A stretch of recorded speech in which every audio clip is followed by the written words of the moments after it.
कलवरी के पास खड़ा हो, खून की धारा देखता जा, तेरे पापों का यही दाम दिया है मसीह यीशु ने।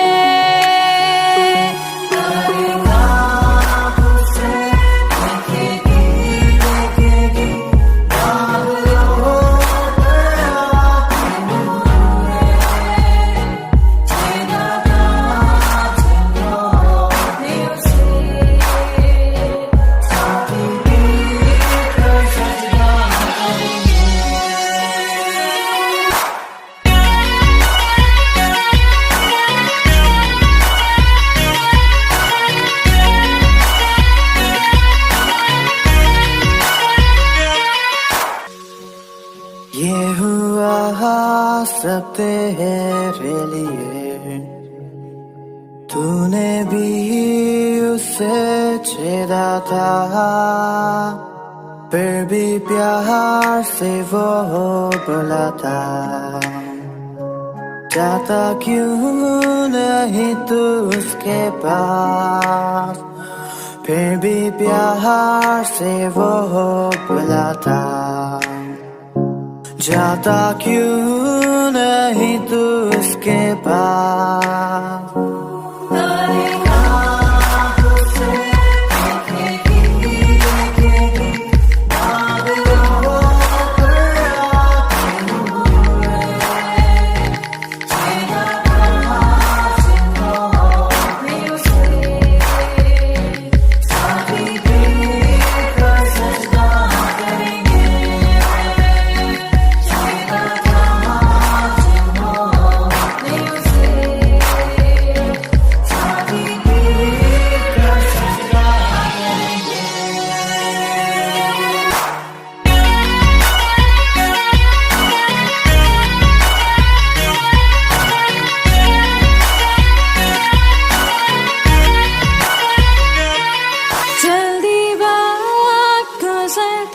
चाहता है, रात अंधेरी आती है, तौबा कर दरवाजा होगा बंद, कुछ ना होगा वे पछताने से,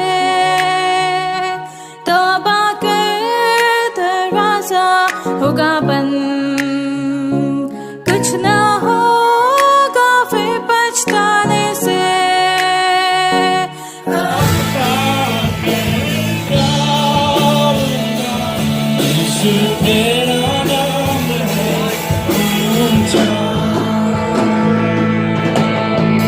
सारी सृष्टि पर तेरा पिता, तू राजा विराज है प्रभु,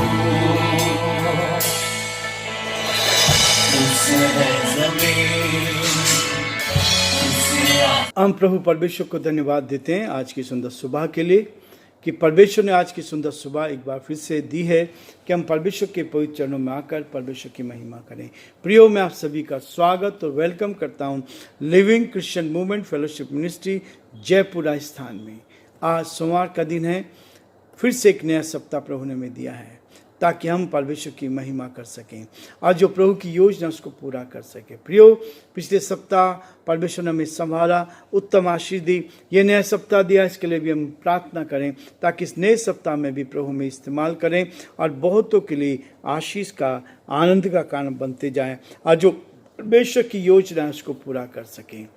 प्रियो, जैसा कि आपको मालूम है कि हम कुलुस्सियों के पत्र का अध्ययन कर रहे हैं, 3 अध्याय में हम चल रहे हैं। आज मैं आपके सामने 14, 15 और 16 पद को आपके सामने पढ़ना चाहता हूँ ताकि हम इस वचन को लेकर आगे बढ़ें और परमेश्वर की महिमा करें। लिखा है, इन सब के ऊपर प्रेम को जो सिद्धता का कटिबंध है ले लो, मसीह की शांति जिसके लिए तुम एक देह होकर बुलाए भी गए हो तुम्हारे हृदय में राज्य करे और तुम धन्यवादी बने रहो। मसीह के वचन को अपने हृदय में अधिकाई से बसने दो और सिद्ध ज्ञान सहित एक दूसरे को सिखाओ और चिताओ और अपने अपने मन में अनुग्रह के साथ परमेश्वर के लिए भजन और स्तुति गान और आत्मिक गीत गाया करो। 17 पद, वचन में या काम में जो कुछ करो सब प्रभु यीशु के नाम से करो और उसके द्वारा परमेश्वर पिता का धन्यवाद करते जाओ। प्रभु इस वचन के पढ़े और सुने जाने पर आशीष दे। हम प्रार्थना करेंगे। जीवते और सच्चे विश्वास के योग्य परमेश्वर, हमारा हृदय आपके प्रति धन्यवाद से भरा है प्रभु कि आपने हमें संभाला, आपने हमारी सहायता की, आपका हाथ हमारे साथ बना रहा, हर परेशानी से, कठिनाई से, दुख से, मुसीबत से बचाया, अपनी सुरक्षा, अपनी निकटता, अपने प्रेम के एहसास दिया। हम आपको धन्यवाद देते हैं, हम आपकी स्तुति करते हैं। हमारी प्रार्थना प्रभु हमारे सभी श्रोताओं के लिए, सारे भाई बहनों के लिए प्रभु जी आपका धन्यवाद देते हैं, आपकी स्तुति करते हैं। यदि कोई परेशान है, कठिनाई में है, दुख में, मुसीबत में, तो आप उनकी सुधि ले, आपका हाथ उनके साथ बना रहे, ताकि परमेश्वर वो आपके नाम में आगे बढ़ते जाए, आपकी महिमा कान बन सके। हमारे प्रदेश राजस्थान को भी आप कहते हैं सौंपते हैं, उनके प्रभु हमारे यहाँ के मुख्यमंत्री के लिए प्रार्थना करते हैं, भजनलाल जी को उनको भी संभाले, जो जिम्मेवारी दी है ईमानदारी से उठाने की सामर्थ शक्ति प्रदान करें, ताकि सब बातों में आपका नाम ऊंचा किया जाए। हम सारी महिमा, आदर, गौरव प्रभु जी आपको देते हुए इस प्रार्थना को अपने प्रभु अपने धार करता यीशु मसीह के नाम से मांगते हैं, आमीन।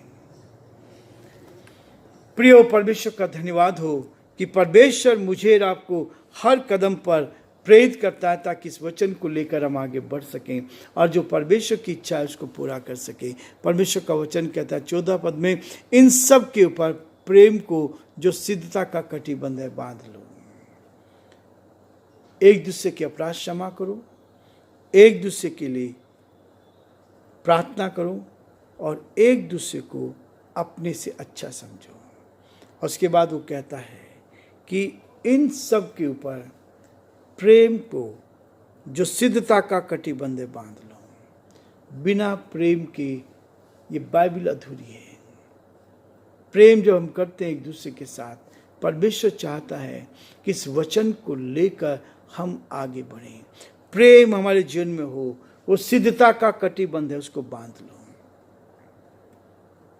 सिद्धता का कटिबंध जब हमारे हाथ में उसको बांधते हैं तो हमें याद रहता है कि हमने इसको बांधा है, हमें मालूम चलता है और तो हमें क्या करना चाहिए। प्रियो, परमेश्वर का वचन हमें इसी बात के लिए प्रेरित करना चाहता है, ताकि हम आगे बढ़कर प्रभु परमेश्वर की महिमा करें और जो परमेश्वर की योजना उसको पूरा करें। परमेश्वर चाहता है कि हम एक एक दिन आगे बढ़ते जाएं। परमेश्वर चाहता है कि हम आगे बढ़कर परमेश्वर की महिमा करते जाएं और इस प्रेम को लेकर जीवन में आगे बढ़ें। इसलिए कहता है मसीह की शांति। उसके बाद जब आप प्रेम को लेकर चलते हैं तब मसीह की शांति, जिसके लिए तुम एक देह होकर बुलाए भी गए हो, तुम्हारे हृदय में राज्य करे। हमारे हृदय में परमेश्वर की शांति राज्य करनी चाहिए। मेरे मन में परमेश्वर की शांति राज्य करनी चाहिए, मेरे हृदय में परमेश्वर की सामर्थ होनी चाहिए और वो हमारे मस्तिष्क को, हमारे दिल और दिमाग को कंट्रोल करें। यही है आत्मिक ज्ञान, जिसके लिए बुलाए गए हैं। तुम एक देह होकर बुलाए भी गए हो, तुम्हारे हृदय में राज्य करें और तुम धन्यवादी बने रहो। हम परमेश्वर के प्रति हर कदम पर धन्यवादी बने रहे, क्योंकि परमेश्वर चाहता है कि हम उसके प्रति धन्यवादी बने रहे। परमेश्वर चाहता है हम परमेश्वर के धन्यवादी बने रहे, क्योंकि परमेश्वर ने हमें जीवन दिया है और इसलिए हर बात में धन्यवाद करें। अच्छा हो रहा है तब भी धन्यवाद, बुरा हो रहा है तब भी धन्यवाद। क्यों? इसके पीछे कारण है। मैं संडे को इसी बात को बता रहा था कि यदि आप सब बातों में, यदि आपका कुछ बुरा हुआ है तो परमेश्वर को धन्यवाद करें। जब आप परमेश्वर के चरणों में आएंगे, धन्यवाद देंगे, तो परमेश्वर तो खुश होगा, लेकिन शैतान क्या करेगा? शैतान दुखी होगा। इसलिए परमेश्वर चाहता है कि हम धन्यवादी बने रहें, परमेश्वर की महिमा करते जाएं और परमेश्वर के नाम को धन्य कह सकें। प्रियो, परमेश्वर का वचन ही है जो मुझे और आपको प्रेरित ना देता है, ताकि आप परमेश्वर के वचन को लेकर जीवन में आगे बढ़ते जाएं और जो परमेश्वर की इच्छा है उसको पूरा कर सके। इसलिए प्रियो, परमेश्वर का वचन कहता है मसीह के वचन को अपने हृदय में अधिकाई से बसने दो। मसीह के वचन को, ये जो मसीह का वचन है, परमेश्वर का वचन, ये बाइबल है, इसको अपने हृदय में अधिकाई से बसने के लिए कहता है, ताकि ये इस वचन को लेकर अपने जीवन में हम अधिकाई से उसमें बसने दें। परमेश्वर की महिमा तभी होगी जब ये वचन मेरे अंदर होगा। परमेश्वर की महिमा तभी होगी जब इस वचन को लेकर हम अपने जीवन में बने रहेंगे। मसीह के वचन को अपने हृदय में अधिकाई से बसने दो और सिद्ध ज्ञान सहित एक दूसरे को सिखाओ और चिताओ। एक दूसरे को सिखाना है, एक दूसरे को चिताना है, एक दूसरे को बताना है, ताकि एक दूसरे को सिखाते भी जाना है, चिताना भी है, ताकि हम सावधान रहें और सावधान रहकर एक दूसरे की मदद करते जाएं। इसलिए प्रियो, परमेश्वर का वचन कहता है अपने अपने मन में अनुग्रह के साथ परमेश्वर के लिए भजन और स्तुति गान और आत्मिक गीत गाया करो। संसार के गीत नहीं, आत्मिक गीत गाया करो। आत्मा से भरना है, आत्मा में चलना है, आत्मा में आगे बढ़ना है, आत्मिक भजन गाना है, आत्मिक वचन को लेकर चलना है, आत्मिक वचन को हमें और अधिक दूसरों तक फैलाना है। यही कहता है। इसलिए परमेश्वर कहता है भजन और स्तुति और आत्मिक गीत गाओ। जीवन में तरक्की का ये सबसे महत्वपूर्ण कार्य है। आप अपने जीवन में परमेश्वर को आने दें, आप अपने जीवन में इस वचन को बसने दें, आप अपने जीवन में परमेश्वर की सामर्थ्य को बसने दें, ताकि आप जीवन में उन्नति करते जाएं और जो प्रभु की योजना है उसको आप पूरा कर सके। इसलिए प्रियो, परमेश्वर का वचन कहता है वचन में या काम में, वचन में या काम में जो कुछ भी करो, वचन पढ़ते हैं और यह काम करते हैं, उन सब में एक ही चीज होनी चाहिए, मसीह हमारे जीवन में होना चाहिए। मसीह के नाम से, यीशु मसीह का नाम हमारे लिए सर्वोपरि होना चाहिए। जो कुछ भी करो, चाहे वचन आप पढ़ रहे हैं, चाहे वचन की संगति में आप हैं, वचन को लेकर बढ़ रहे हैं, वचन को कर रहे हैं, और उसके बाद जो काम कर रहे हैं, जो कुछ भी करो, सब यीशु मसीह के नाम से करो। जो कुछ भी करो यीशु के नाम से करो और उसके द्वारा परमेश्वर पिता का धन्यवाद करते जाओ। प्रियो, परमेश्वर का धन्यवाद करना है, हर बात में हम उसका धन्यवाद करते जाएं, क्योंकि उसने मुझे और आपको इसीलिए ठहराया है ताकि हम अपने परमेश्वर को धन्यवाद की भेंट चढ़ाते जाएं।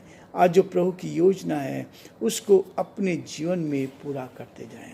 प्रियो, परमेश्वर का वचन ही है जो आपको ढाढ़स देगा, हिम्मत देगा, ताकत देगा, ताकि आप जीवन में उन्नति करते जाएं। जब ये नया सप्ताह प्रभु ने हमें दिया है, आज इस सोमवार का दिन प्रभु ने मुझे और आपको दिया है, ताकि इस दिन में हम परमेश्वर की महिमा करते जाएं और इस पूरे सप्ताह के लिए हम प्रार्थना करें, ताकि पूरे सप्ताह भर परमेश्वर का दया का हाथ हमारे साथ बना रहे और इस सप्ताह में बहुत सारे लोगों तक हम इस वचन को पहुंचा सकें। प्रभु आप सबको बहुत आशीष दे, परमेश्वर का हाथ आप पर और आपके पूरे परिवार पर बना रहे, ये हमारी कामना है, यही हमारी प्रार्थना है। प्रभु आप सबको बहुत बड़ी आशीष और बरकत दे।